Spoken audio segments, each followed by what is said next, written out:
Hello and welcome to Your Kingdom Today.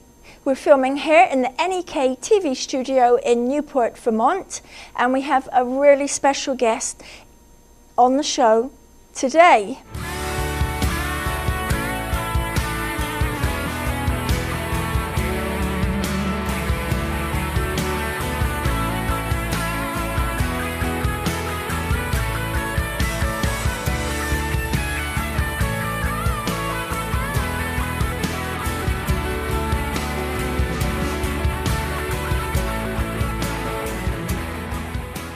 Our guest today is the host of the popular television show Dial It Up. 3 weeks ago, he got the best news of his life. His dream came true. After more than 30 years of searching, he finally located his birth mother. Ladies and gentlemen, please join me in giving a very warm welcome to Terry Difazio. Thank you, Sharon. Terry, welcome to the show. Your news is the best ever. What exactly has happened in your life? Well, I'll go back a little ways. I can transgress a little bit, correct? Please. By the way, it's good to see you again. You've been missed, and I'm glad you're getting your show back on track. Oh, thank you, Terry. We've missed you. I was adopted. I was born in 1951, and I was adopted in 1952. And along about, I would have to say, 1992, my adopted mother, her name was Elizabeth Rupert, finally gave me my adoption papers, which had been sealed since birth. And I found out what my name was, and I found out some non-identified, well, a few things. In 2003, I wrote to the Angel Guardian Home in Brooklyn, which was the adoption agency that placed me. And I got a bunch of non-identifying information, and they told me, you know, things about my family history, but not giving me any names. So then I started digging and digging and digging and digging. And just like you said, 3 or so weeks ago, it all finally, you know, came together through the help of several people, as a matter of fact. Ancestry DNA was one of them. Okay. Do you have to pay to join Ancestry DNA? Actually, the DNA, if you just get the DNA test, I think a very nice woman in the area said that they were having a special $100. So I said, hey, if this helps me find, you know, my birth mom, dad, whomever, $100 is well worth it. And that was, I believe, that was in 2011. So this has been working around for years. It was quite a long process, but it paid off. The DNA, I've really come to realize, DNA doesn't lie.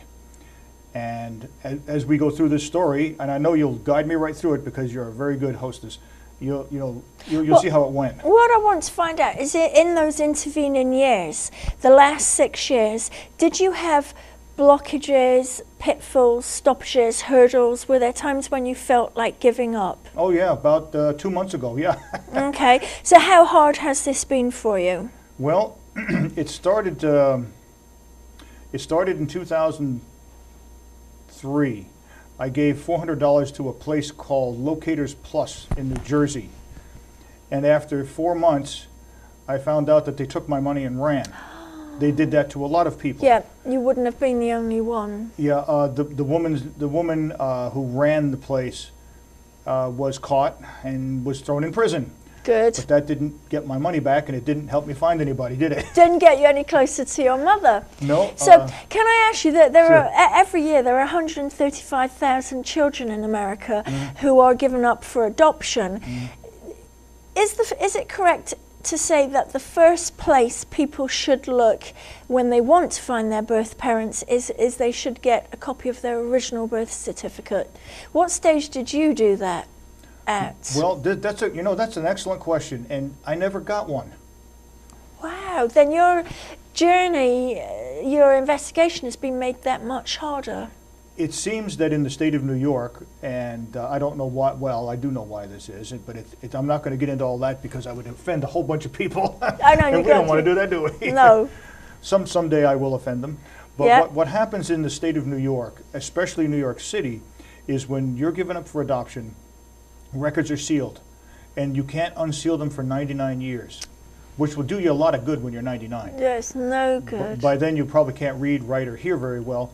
So When I legally changed my name in 1998, I handed the probate court judge what I thought was a birth certificate. He said, "This is not a birth certificate." He said, "This is a certificate of birth issued by the Department of Health from New York City." Got you. So I tried to get another one, and they sent me the same thing all over again. He said, "Well, I'm going to grant your request to change your name." And what I found was, all of my life, my adopted name was Terrence Lewis Rupert. That was my adopted parents. It was Lewis and Elizabeth Rupert. And when I got the papers, my adoption papers, it said my name was Terrence Edward Difazio. So I assumed that Difazio was my mother's name, but it wasn't. It was my father's name. Wow. So that was quite a shock when I found that out. That's amazing. Now, your early childhood, did you get any sense, any suspicion that you were adopted before your parents actually told you? I think I was about 8 or 9 when they told me. So I didn't have a clue. And your childhood, was it a very happy one? Yeah, it was good. It wasn't fantastic and it wasn't horrible. It was pretty, blue collar, middle class sort of. So you were one of the fortunate children who were adopted into the right sort of family. Yeah, the agency, as far as I could tell, from what my mom and dad told me, was when they placed a child. See, back then in the 50s, white children were plentiful. Now white babies you can't find them. If you try to adopt now, you'll get a minority child. And back then, of course, being Roman Catholic, both my birth parents were Roman Catholic, and the screening process, I think it took, my dad said it was over 2 years of screening before they actually were accepted. Yeah, were accepted, and that was by the Angel Guardian Home. Now they're called Mercy First Hospital. So there was quite a vetting process that went on back then. I'm sure it's about the same way now, but I'm not sure of what goes on now. But them being Roman Catholic, and I just wanted to say, several people have said to me that they thought my mom made a big mistake giving me up. You have to remember, the 1950s was a different time. It's not like it is now. Back then, if a man did that to a woman and they weren't married, the man had 2 choices. You marry the woman or go in the service. And my dad chose to go into the Navy. So that was my mom stuck with no support. Okay. So I don't hold any grudges towards any of them. And how old was your birth mother? Just shy of 18. That's very young, isn't it? So after you were born and then you were given up for adoption, what did your birth mother do? Did she develop a profession, or did she get married, have more children? Well, this is a I just found this out recently, but this was quite a story. This is gonna make you chuckle. She had me in 1951. I don't know exactly, I haven't found out what she did after that. I know that she went to high school, she finished high school, and I even have a picture of her somewhere for her graduation picture. She got married 4 years later, and she and her husband, her name, by the way, was Marguerite Bernhardt. She married a man by the name of John Thomas.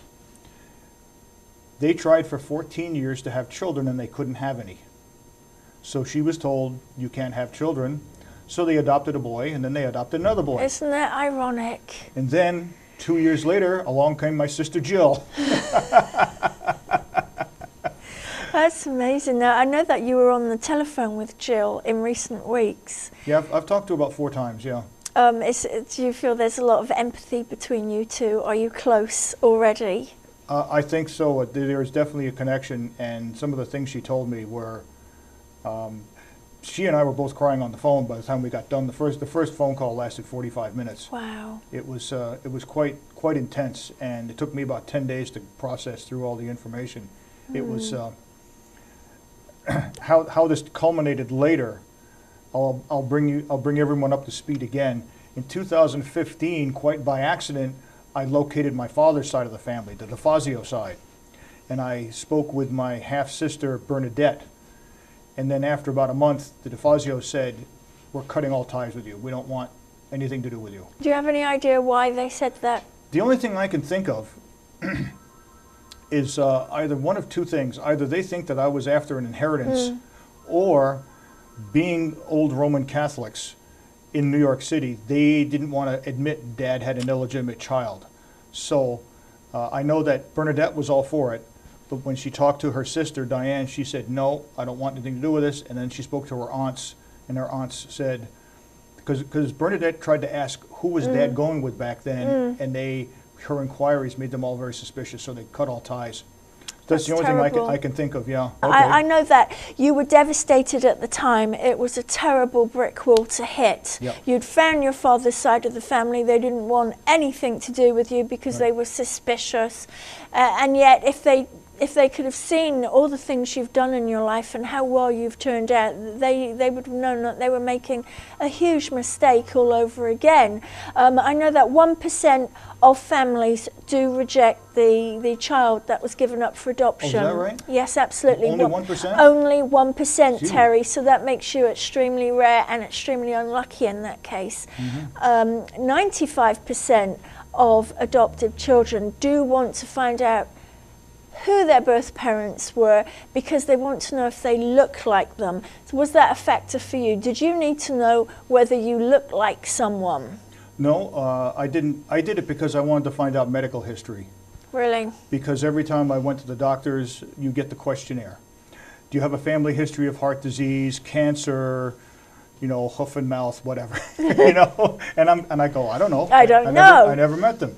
So finally I said, I really want to find out if there was anything. And so far I haven't found out any genetic defect.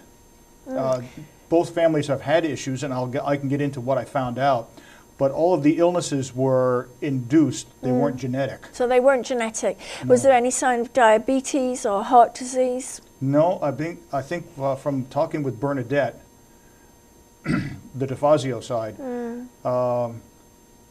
there was high blood pressure, which I have, and nosebleeds, which I had till I was 20, and so did she. Strange. Yeah.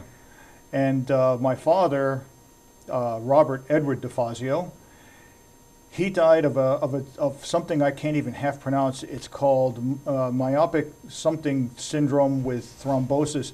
They think he was exposed to radiation and or gasoline when he was in the Navy, and he died a very horrible death.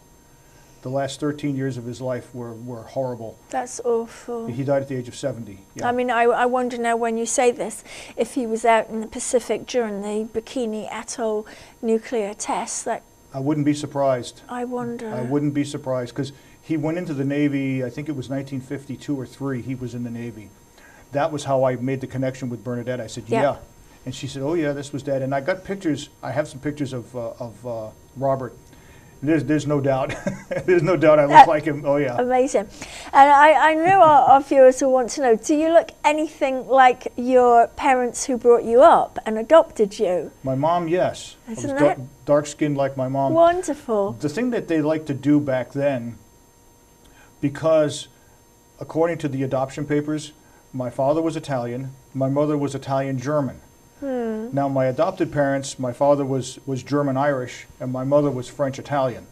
So they sort of put that together to try to make it so that, you didn't look too odd. I didn't look anything like my adopted dad. He was very tall and blonde. Tall and fair and... Yeah, and he would burn up in the sun pretty easy. Gosh. Irish-German, was very, very, very light-skinned. My mom was much darker.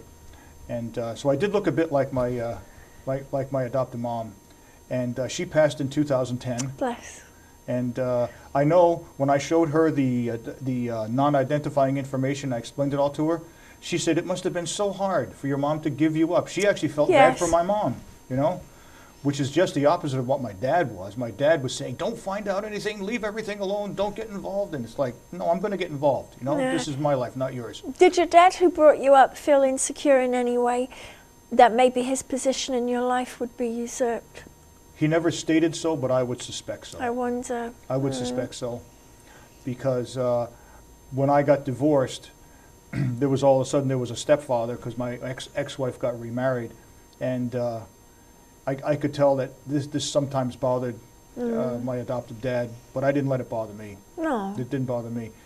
And here's something that was very ironic. Bernadette asked me, "Do you hold any resentments towards your parents for giving you up?" And I said, no. I said they did what they had to do. It was a different time. And I said, you know, what good would a grudge be after all these years, you know? It would have been True. of no use. And she said, oh, that's very adult of you. And I said, well, I mean, really, why should I hold a grudge like that? I wasn't in their position. I wouldn't know.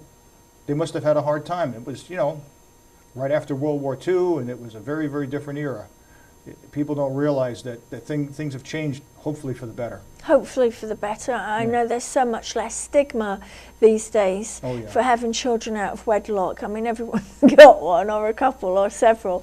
But I want to find out more about the lady in Pennsylvania who put this amazing jigsaw together for you. Yeah, right after the debacle with Bernadette, I was just searching through the internet, and I was looking at trying to find people that could help.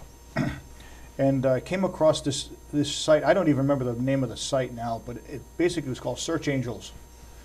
And this woman's name is Priscilla Sharp, and her official title is genealogist, adoption rights advocate, and search angel.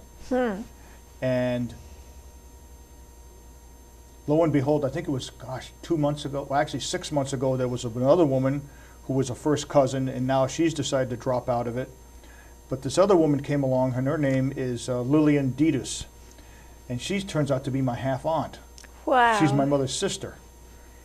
And we couldn't, between Lillian and I, we couldn't figure out where the connection was, because she's got this family background, and I have this family background, and we couldn't figure it out. So Priscilla figured it out.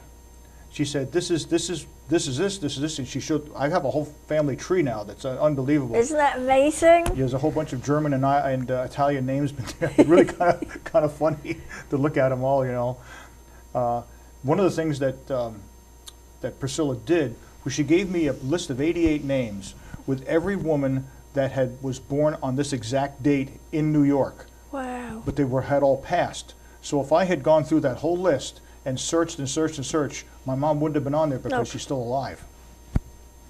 It's amazing. When you found out that your birth mother was still alive, did it knock you for six? Had you expected her to? I didn't really know what to expect, to tell you the truth. Really? I was just very happy. And so after everything you'd been through, you were still open-minded enough to accept whatever you discovered. Yeah. Wow. It was quite a shock to find out that here she was, and Priscilla gave me her phone number. The phone number was no good.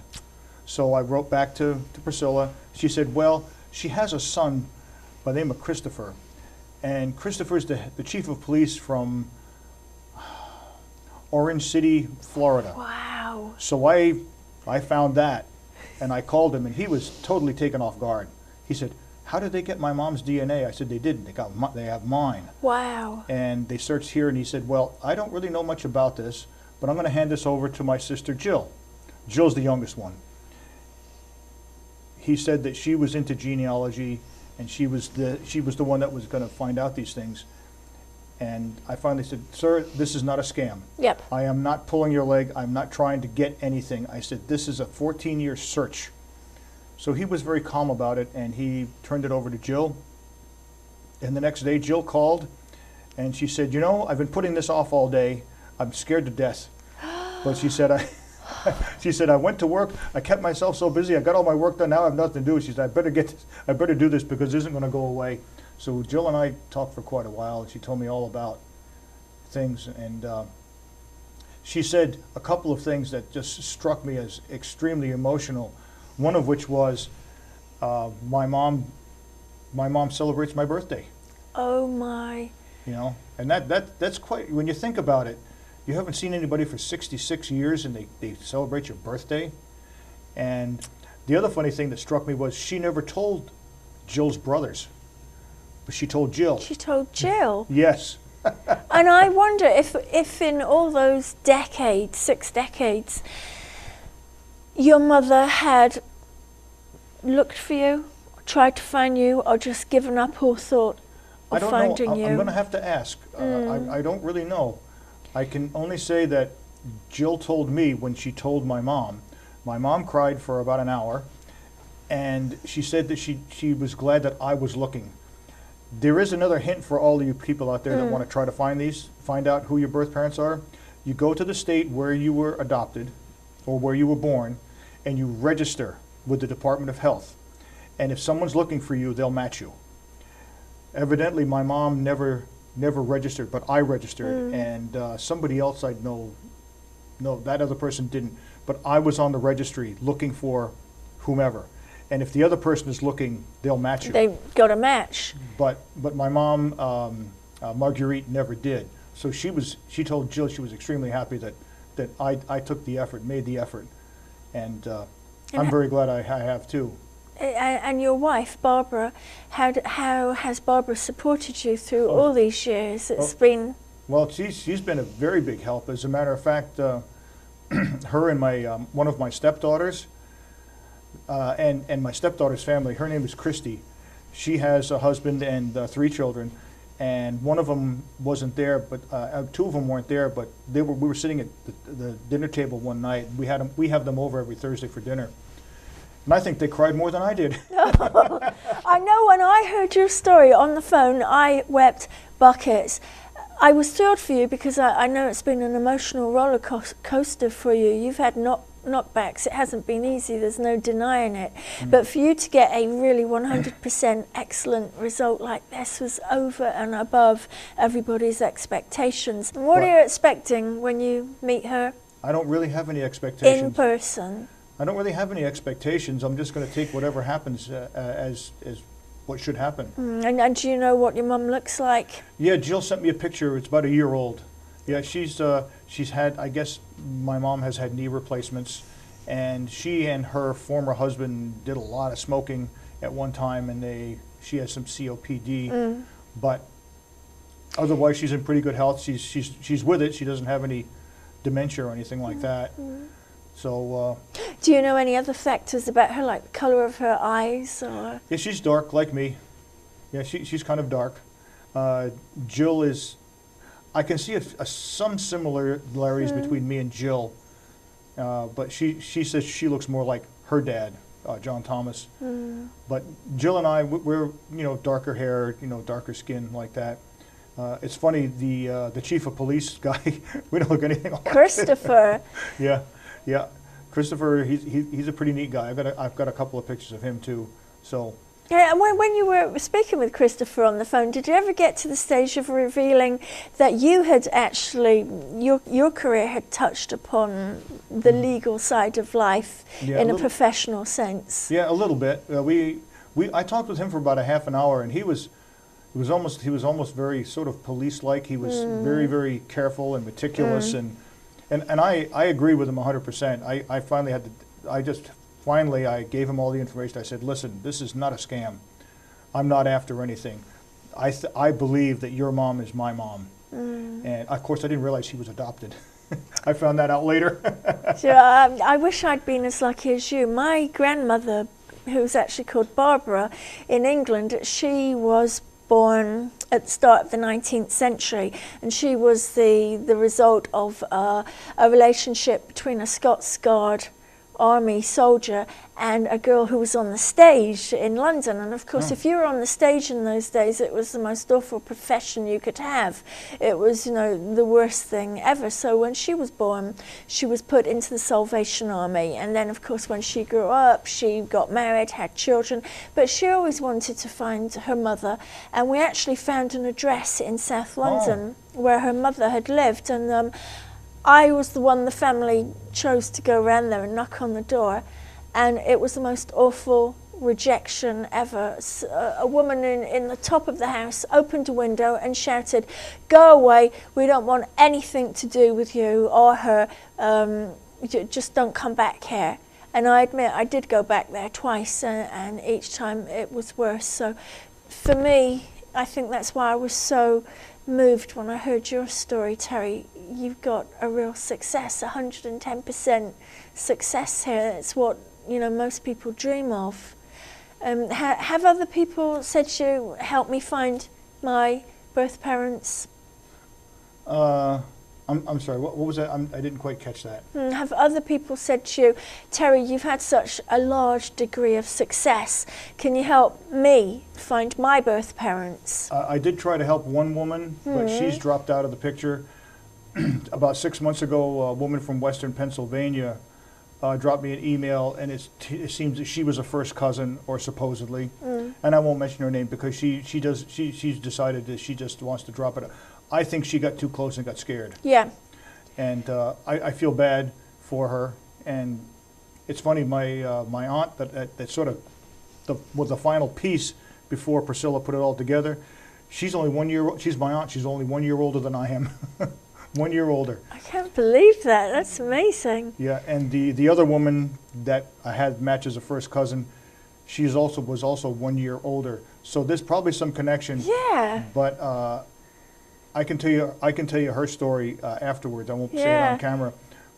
But I think one thing that makes you different from all those people who do drop out and who give up the search for their birth parent or their birth siblings is you've got to be determined, you've got to be dogged, you've got to be quite courageous, and you've got to be very open-minded like you were. You told me that you were ready to accept any outcome. In other words, you were hoping for the best, but you were prepared for the worst. Well, I got the worst from the Difazio side. Yes. So it couldn't get any worse.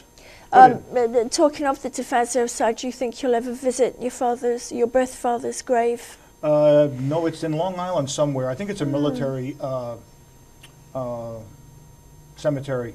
I believe he's buried in a naval military cemetery, and I know where it is, but I won't go there. And that's okay. That's fine. I have to joke about it now, but one of the last things that I ever wrote to them on that side was, "Congratulations, you've rejected your own flesh and blood twice." Twice now. Yeah. Isn't that the worst thing? You must be so proud of yourselves. And yet the times have changed so much. Yeah. So Terry, I want to ask you, what are your preparations, you and Barbara's, for going down to Florida? Well, knowing how my wife and I sometimes operate, we were going to go down in March anyway. Yes. And we were going to spend a month down there. And I woke up on Friday morning after I'd spoken to Jill. I think it was maybe 2 days after I spoke to Jill. And I said, "Barb, let's go quicker than this." She goes, "Yeah, let's go." Absolutely. I said, "Let's go right after Thanksgiving." Yeah. And within 4 hours, we had it all planned. We have the plane tickets, we have a place to stay, and we have the car rental and everything. And a few days at Disney also. Oh. And it just so happens my sister Jill works at Disney. I can't believe it. This is amazing. Now, Terry, it's been a great honour having you on the show, and I think it's a really personal story that you've shared, so I think it's only right that for the last few seconds of the show, the cameras are given over to you to broadcast your first ever Thanksgiving message to your birth mother. Okay. Please go ahead. I haven't prepared for this, so I'll try to do my best. This goes out to my mom, Marguerite. I'm glad I found you after all of these years, and I'm looking forward to seeing you. And it won't be December 1st because that's the day we're flying down, but probably December 2nd. I'm looking forward to meeting you and everyone in the family because I've been told that they are very anxious to meet me, so I'm very anxious to meet them. Peace and love to you all. Terry, that's beautiful. Thank you. And join us for next week's episode.